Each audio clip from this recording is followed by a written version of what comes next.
Hi everyone, it's Professor McVeigh again. I just finished grading your post-activity quizzes from ChemActivity1, and it's looking like a lot of us missed some stuff.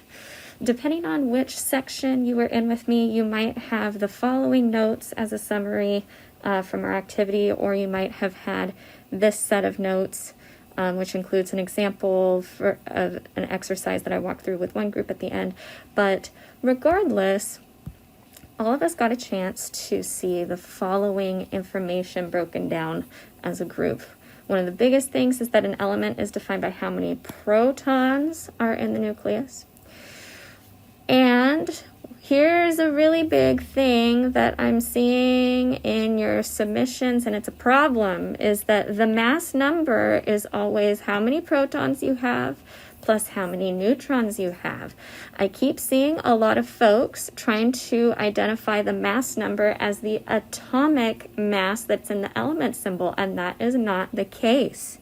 The mass number that goes in the superscript to the left of the element symbol is always how many protons plus how many neutrons are given in the description of the species that you're looking at. Okay, so for example, if I have something that has, let's say 15 protons and 17 neutrons, then first of all, the identity of the element is determined by the protons. So then that would be phosphorus, because phosphorus is the one that has 15 protons.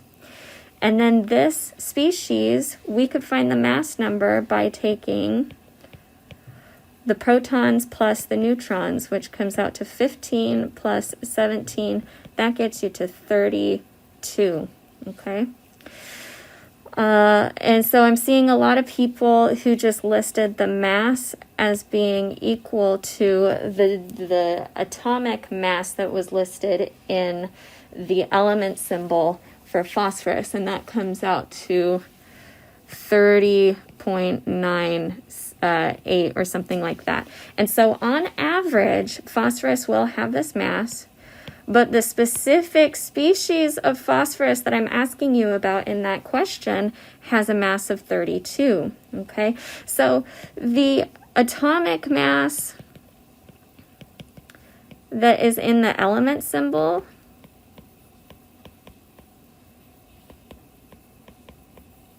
this atomic mass that's on the element symbol is actually a weighted average of all of the atomic masses of all of the isotopes of phosphorus. Okay, so this is actually a weighted average.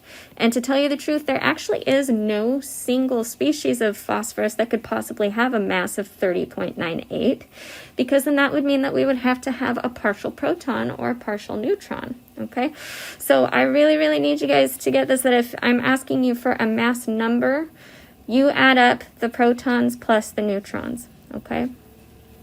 In addition, we missed some details that were really given to us as examples of how to write an element symbol that includes that information about the mass as well as the information about the charge. But real quick, I'm going to show you where to find that. And again, like I just mentioned, it was shown to us in the examples. Okay, so all of these examples on Model 1 give us examples of how to write our element symbols, okay? And especially here.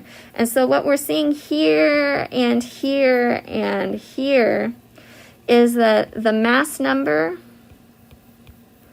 is given as a superscript on the left side of the element symbol, and then the charge is given as a superscript on the right side of the element symbol.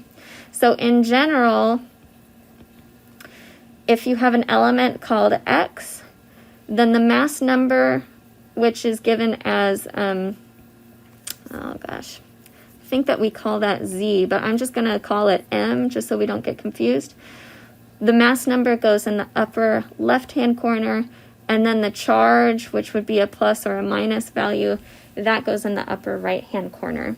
If you also want to list how many protons you have, then that goes as a subscript on the bottom, okay? This also applies to some of you who are getting homework problem number 16 or 17-ish wrong. It often has to do with your listing of the mass number. If you're trying to list, say like 1.0078 as your mass, then that is not correct. That's not going to work out for you. What you need to list as your mass number has to do with the number of protons and neutrons that were specified in that homework problem. Okay, that is probably also why you got some things wrong in the post-activity quiz, because if you just listed the atomic mass, the average atomic mass that you find on the periodic table, then that is not correct either, because I gave you the numbers of protons and neutrons. There were also a couple of you that specifically told me, I can't find an element that has this number of protons and neutrons. And so then you saw that my answer to you is, you don't have to find an element. You just need to give the information, you just need to use the information that was given to you in order to come up with this information. Okay, so again, the mass number is equal to the protons plus the neutrons. And then the charge is equal to the protons minus the electrons. And then in general, here's our format. So we've got the mass number here in the upper left corner, and the charge as either a positive or a negative in the upper right-hand corner. Okay. All right, that's it from me. I hope that this clears up some of your some of where you went wrong. Remember that this post-activity quiz and the homework are not the only places where you'll get to do well on this content. Remember that this is also going to come up on the midterm, and then it will come up again on the next midterm, and then again on the final. So you still have opportunities to learn from any mistakes you may have made here, and then do better on them on your next assessments in this class. So I highly encourage you to look at your feedback on your quiz and your feedback on your homework after the homework's due, and learn from your mistakes. And as always, if you have questions about the feedback that you've received, please feel free to email me to ask for clarification or set up a Zoom appointment with me to ask for clarification. All right, that's it for now, y'all. I'll see you soon.